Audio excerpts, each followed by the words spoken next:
WhatsApp guys, welcome to road to Asians episode number 5। तो भाई आज के इस व्लॉग में हम लोग बात करने वाले हैं कि कैसे आपके इमोशंस आपको झूठ बोलते हैं और आपको अपनी बातों में फंसाते हैं और इस वजह से आपके टास्क अनसक्सेसफुल होते हैं। तो भाई देखो, मेरा मानना है कि अगर आप कोई challenging task that is important to you, जो आपके लिए बहुत मायने रखता है, अगर आप वो परफॉर्म करने जा रहे हो तो मतलब रीजनेबल है कि आपके इमोशंस बीच में आएंगे, बट आपको उन्हें बीच में नहीं आने देना है। क्योंकि इमोशंस या तो पॉजिटिव टाइप के इमोशंस हो सकते हैं या तो नेगेटिव टाइप के इमोशंस हो सकते हैं। अगर तो पॉजिटिव टाइप के इमोशंस हैं फिर तो ठीक है, लेकिन अगर नेगेटिव टाइप के इमोशंस हैं तो वो आपके काम को एकदम तहस नहस कर देंगे। तो मेरा ना ये मानना है कि पॉजिटिव इमोशन भी मत रखो, नेगेटिव इमोशन भी मत रखो, इमोशन ही मत रखो, इमोशन लेस हो जाओ। जब आप कोई भी इम्पोर्टेंट टास्क करने जा रहे हो तो ना आपको अपने इमोशंस को आपको गाइड करने नहीं देना है। क्योंकि इमोशंस ना फ्लीटिंग होते हैं, मतलब वो कभी तो अच्छे होते हैं, कभी बेकार होते हैं। तो आप उन पर रिलाई नहीं कर सकते अपना टास्क परफॉर्म करने के लिए। इसलिए मैं बोलता हूँ कि एक ऐसा माइंडसेट रखो, मतलब आपने मान लो टास्क देखा, आपने टास्क देखा, मेरे को ये करना है, मेरे को ये करना है, मेरे को ये परफॉर्म करना है, बस। अब आप एक रोबोट हो, आपको वो परफॉर्म करना है बस। पॉजिटिव नहीं, कुछ नेगेटिव नहीं। इतना भावुक होने की जरूरत नहीं है हर एक चीज में, ठीक है। वो तुम्हारी फालतू में इतनी ज्यादा मेंटल एनर्जी कंज्यूम करता है ना कि बहुत मतलब फालतू की चीज है, फालतू की चीज है। अपने आप पे बस भरोसा रखो, टास्क देखा, परफॉर्म किया और get it out of the way, get the work done, बस इतना ही सोचना है।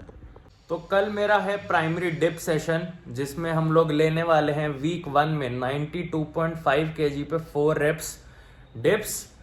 तो अभी वही मैं बैठा हुआ था और मैं एनालाइज कर रहा था अपने दिमाग को कि मेरा दिमाग कह रहा है कि मुश्किल आएगा ये वो। अरे भाई, इतना भावुक होने की जरूरत नहीं होती है, ठीक है। मेरे को पता है, मतलब देखो, वैसे मेरे को ओवरऑल पता है कि मेरी स्ट्रेंथ है कि वो RP5 पे मूव हो सकता है, ठीक है। मतलब it's evident from the fact, जितने मेरे इतने बड़े बड़े मसल ऐसे तो नहीं बनाए, ठीक है। एविडेंट फ्रॉम द फैक्ट जैसे मैंने पास्ट में परफॉर्म किया है, ठीक है। तो ये 2-3 लॉजिकल रीजंस हैं जिसकी वजह से मेरे को पता है कि मेरे अंदर वो है। लेकिन अगर अब मैं उसको नहीं आ गया था एक, तो मैं कह रहा था कि अगर मैं अपने इमोशंस को बीच में आने दूंगा, इस सब के लॉजिक के बीच में अगर मैं इमोशंस को फालतू में नेगेटिव इमोशंस को आने दूंगा तो मेरा काम खराब करेगा, ठीक है। तो कल के लिए जो मैंने माइंडसेट रखा है, कि मैंने माइंडसेट नहीं रखा है तो बेसिकली मैंने कैसे परफॉर्म करना है थोड़ा बहुत विजुअलाइज कर लिया है। उसके बाद टेक्निक मेन ध्यान में देनी है और बस परफॉर्म करना है। ज़्यादा कुछ टंटा नहीं है, मतलब इट्स अ नॉर्मल सेट जो जिसमें आपको इमोशंस डालने की ज़रूरत नहीं है। अगर आप जैसे, मेरे लिए बहुत इम्पोर्टेंट है, ऐसा नहीं, मतलब आप लोगों के लिए हो सकता है कि it's not a big deal, but मेरे लिए क्या है ना, एवरी सेट इम्पॉर्टेंट है। मैं एक कॉम्पिटिटिव एथलीट हूँ जहाँ पर हर सेट कैसे मूव होता है वो डिटरमाइन करेगा कि मैं जीतूंगा या मैं हारूंगा, ठीक है। तो वैसे आपके लिए लाइफ में ऐसा और भी कुछ हो सकता है जो बहुत ज़्यादा इम्पोर्टेंट हो और उसको सक्सेसफुल करना बहुत ज़्यादा इम्पोर्टेंट हो। लेकिन अगर आप उसमें अपनी इमोशंस को, जो आपकी इमेजिनरी थिंकिंग है, जो एक्चुअल में एग्जिस्ट नहीं करती है, अगर आप उसको बीच में आने दोगे, देन आपका काम बिगड़ सकता है। आपका सक्सेसफुल भी हो सकता है लेकिन बिगड़ भी सकता है। लेकिन अगर आप एक बिल्कुल रोबोट की तरह अपने काम को देख के बस आगे बढ़ते रहोगे और ना इधर देखोगे ना उधर देखोगे, बस जो कंप्लीट करना है उस पर ध्यान दोगे, तो वो लॉन्ग टर्म के लिए बहुत बेटर रहता है। उससे आपका मेंटल एग्जॉशन भी कम होता है और मेंटल पीस भी बना रहता है। तो अब इसके बाद हम मिलेंगे कल प्राइमरी डिप्स के टाइम पे। See you tomorrow morning. To see weakness early allows him to move decisively when it matters. Good morning everyone. So आ गया हूँ मैं, नेक्स्ट डे है ये, और थोड़ा जोन इन हो रखा हूँ तो इसलिए ऐसी शक्ल दिख रही है। तो वार्म अप स्टार्ट करता हूँ डिप का।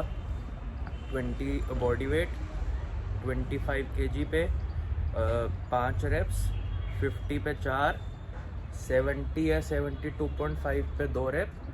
देन अपना मेन सेट लेंगे 92.5 kg पे 4 रेप्स का, और देखना आज कैसा आता है, देखना।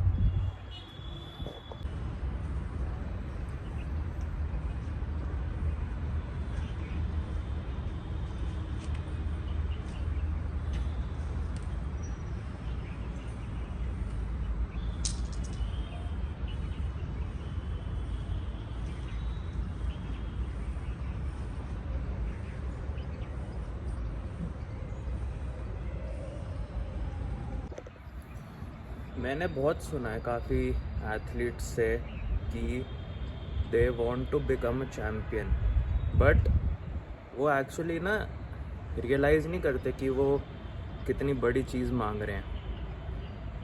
आप जो बोल रहे हो ना, do you even know what it takes to reach there? Do you have it physically and mentally कि आप वो जगह रीच कर पाओ? क्योंकि वो आसान काम नहीं है, वो बहुत मुश्किल काम है जो तुम अचीव करना चाह रहे हो।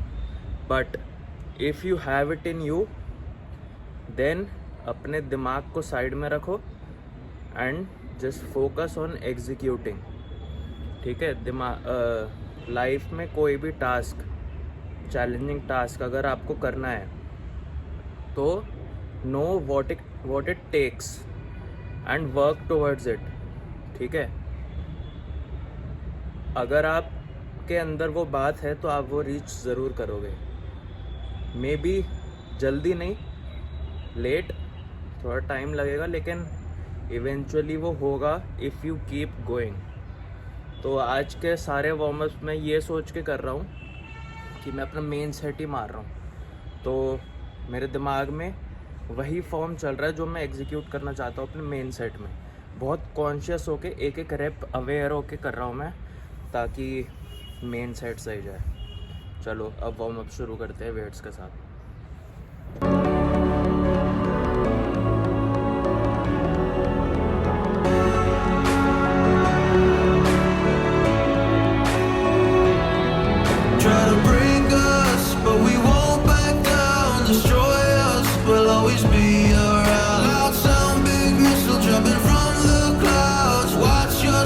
In this torn up town, we're fighting for you to come back home soon.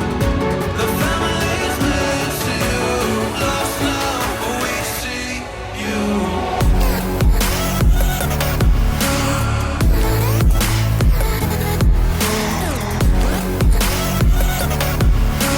Lost now, but we see you.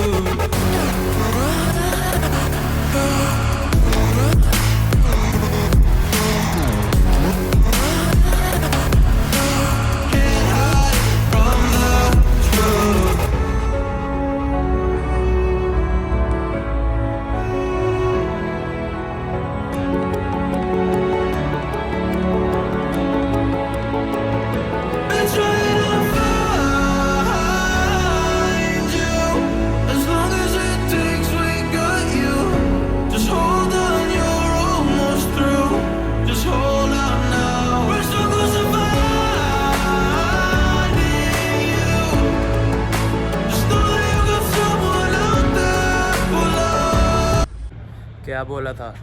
Next week same mistake repeat नहीं करूँगा। नहीं करी, थोड़ा भी स्विंग नहीं हुआ, थोड़ा भी स्विंग नहीं हुआ। बस एक चीज़ जो है, ये बार थोड़ा वाइड है कंपेयर टू जिस पे मैं पहले ट्रेन करता था। तो स्टेबिलिटी के काफ़ी इश्यूज़ आ रहे हैं, क्योंकि मेरे लिए narrow bar is better because मेरे ट्राइसेप्स मेरे चेस्ट और शोल्डर से ना ज़्यादा स्ट्रॉन्ग है, तो आई प्रेफर अ नैरोअर बार।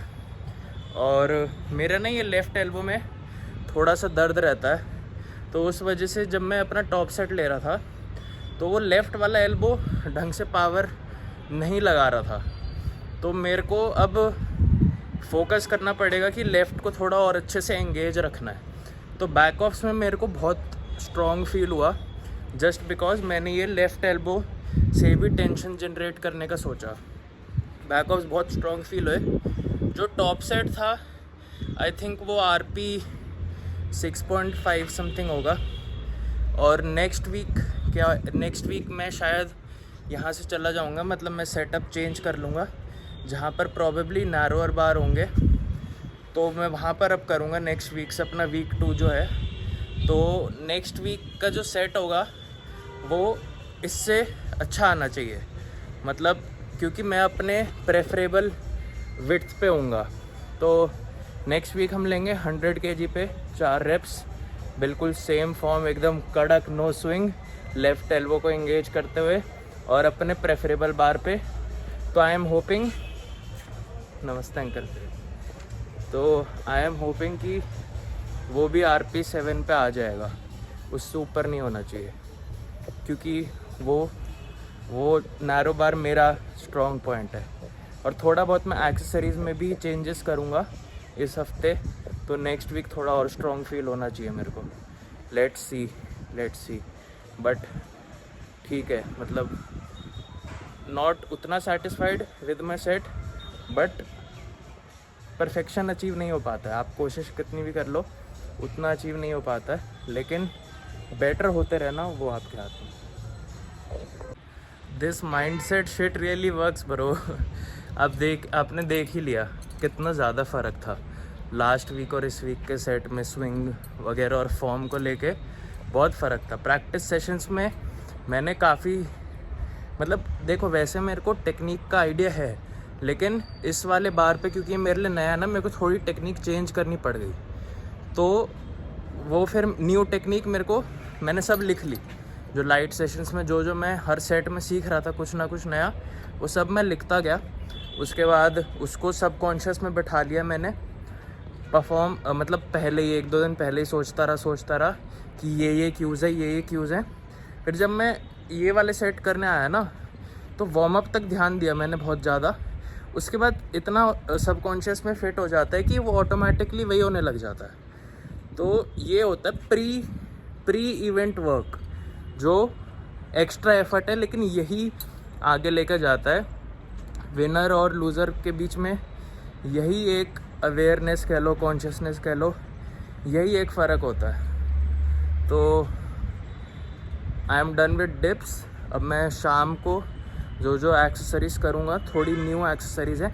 आज मैं सारी एक्सेसरीज़ दिखाऊँगा आपको, मैं जितनी करता हूँ, इवन जो बॉडी बिल्डिंग वाली करता हूँ और स्ट्रीट लिफ्टिंग के लिए जो भी करता हूँ, डिप्स के लिए, सारी दिखा दूँगा सारी। तो बने रहना। अब जाके लंच करते हैं और रिकवरी लेते हैं थोड़ी।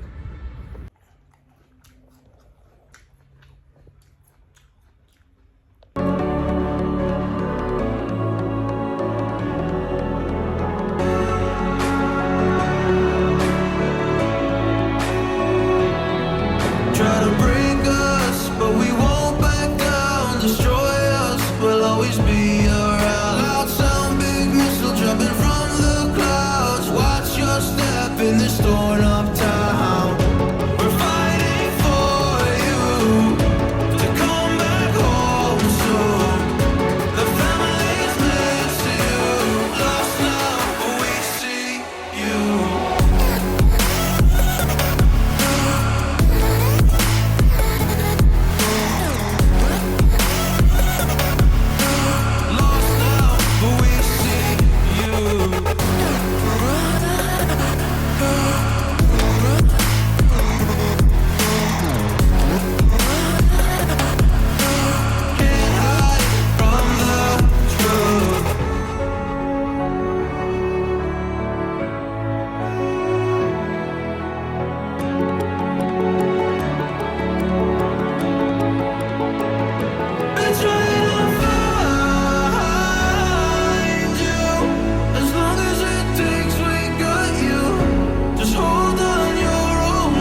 तो गाइस आज का व्लॉग यहीं तक था। आई होप आपको माइंडसेट वाइज कुछ सीखने मिला हो, और मैंने सारी एक्सेसरीज दिखा दी थी, थोड़ी बहुत नहीं दिखाई। उसके बाद मैंने लैटरल रेस, पेक फ्लाई, हाँ बस यही किया था, और तो मैंने आपको ऑलमोस्ट सारी दिखा दी। आज के लिए इतना ही, मिलते हूँ आपसे next vlog, next training vlog with more mindset stuff. Bye bye, good night.